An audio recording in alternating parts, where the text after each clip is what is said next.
निर्वनीकरण, deforestation आज पूरे संसार की एक गंभीर समस्या है।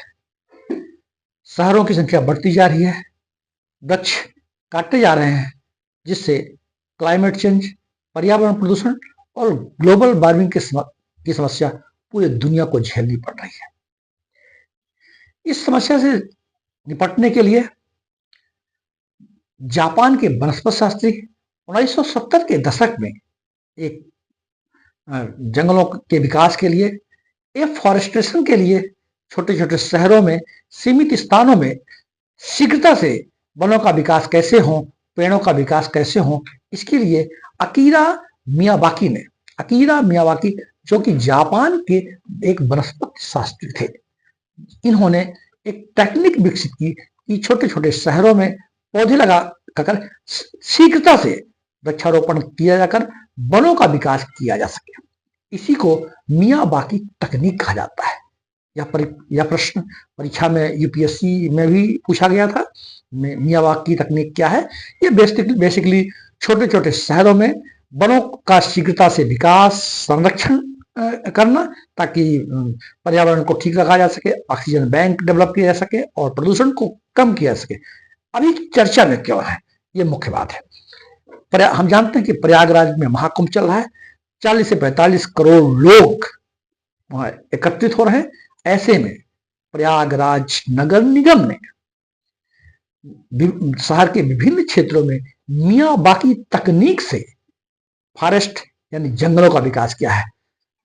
औद्योगिक क्षेत्र नैनी और उसके शहर के आसपास जहां भी शहरी जो भूमि थी, छोटी छोटी जगहें थी, वहां पे मियावाकी तकनीक से जंगलों का विकास किया गया है, पौधों का विकास किया गया है, ताकि पर्यावरण को संरक्षण मिल सके और जो लोग वहां रहेंगे, काफी पॉपुलेशन, काफी संख्या में लोग रहेंगे, उनको शुद्ध ऑक्सीजन, शुद्ध हवा मिल सके और ग्लोबल वार्मिंग की भी समस्या से निजात मिल सके। ऐसा कहा जाता है कि मियावाकी तकनीक से लगाए गए पौधे हमारे टेम्परेचर को 4 से 6 डिग्री तक कम कर सकते हैं। इनकी ग्रोथ जो सामान्य जंगल होते हैं उनसे 10 गुना तेजी से बढ़ते हैं और ये 2 से 3 साल में आत्मनिर्भर हो जाते हैं। यानी फिर इनको संरक्षण करने की, इनको देखरेख करने की ज्यादा आवश्यकता नहीं होती है। बहुत ही सामान्य सी प्रक्रिया है।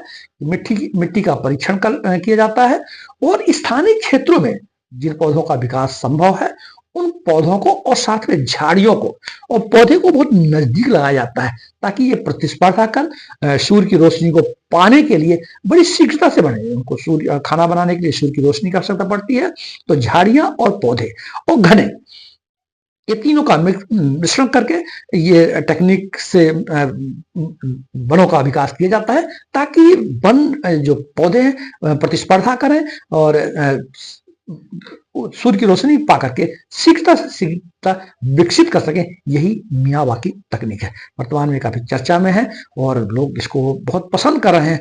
खासकर प्रयागराज महाकुंभ की नगर निगम की सीमा के क्षेत्रों में इसको डेवलप किया गया है। हम सबको भी अपने शहरी क्षेत्रों में जहां कॉलोनीज है, छोटे छोटे स्थान है, मियावाकी तकनीक, अकीरा मियावाकी जापान के वनस्पति शास्त्री, इस तकनीक का उपयोग करना चाहिए और जंगलों का, वनों का विकास हम सबको करने के लिए प्रयास करना चाहिए।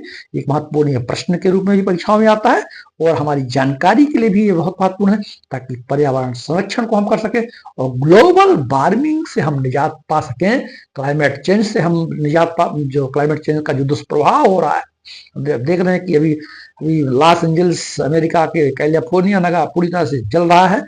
ये क्लाइमेट चेंज की बहुत दर्दनाक दशा बनी हुई है।